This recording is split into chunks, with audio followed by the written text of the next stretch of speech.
the Pittsburgh Penguins might just be on the brink of a whirlwind season full of major trades, potentially as many as 5 blockbuster moves that could reshape the team entirely.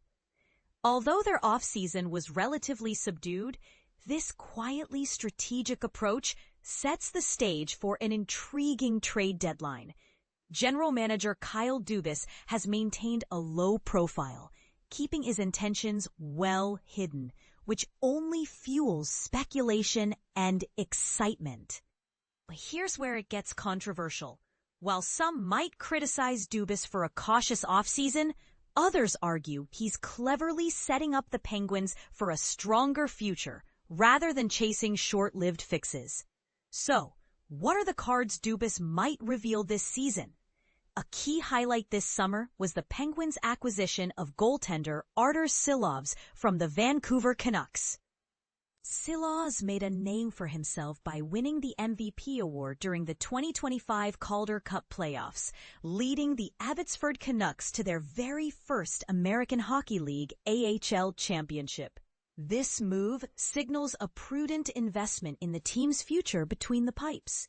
Silovs is now vying for the starting goaltender spot, challenging Tristan Jarry, who is likely to begin the season as the starter. The push for the starting goalie role could motivate Jarry to elevate his game. Should he put together a solid season, there's a realistic possibility Dubas might trade Jarry to a contender like the Edmonton Oilers. Jarry's contract runs through the 2027-28 season with an average annual value, AAV, of $5.375 million, making him a valuable trade asset. Erik Karlsson is arguably the most prominent trade candidate on the roster right now. His tenure in Pittsburgh has been marked by underwhelming performance and a failure to meet lofty expectations. Despite his struggles, the challenge in trading Karlsson lies in his hefty $10 million cap hit and full no-movement clause, which makes any move complex and delicate. Convincing Karlsson to waive this clause and retaining a portion of his salary to sweeten the deal are significant hurdles. The Carolina Hurricanes and Toronto Maple Leafs are rumored to be eyeing potential trade discussions for the seasoned defenseman. This situation sparks a bigger debate. Should teams weigh cap flexibility over a player's reputation and past success? It's a question that invites passionate opinions. On the forward front, the Penguins have notable pieces who could attract serious trade interest. Bryan Rust has become a vital presence on the first line, and trading him would require an exceptionally lucrative return. Perhaps a first-round draft pick, along with an NHL-ready prospect, to even consider parting ways. Meanwhile, Rickard Rakell is also likely to be a trade chip, as Dubas's focus on rebuilding points towards extracting future assets. One wild card is Evgeni Malkin, whose contract is up after this season.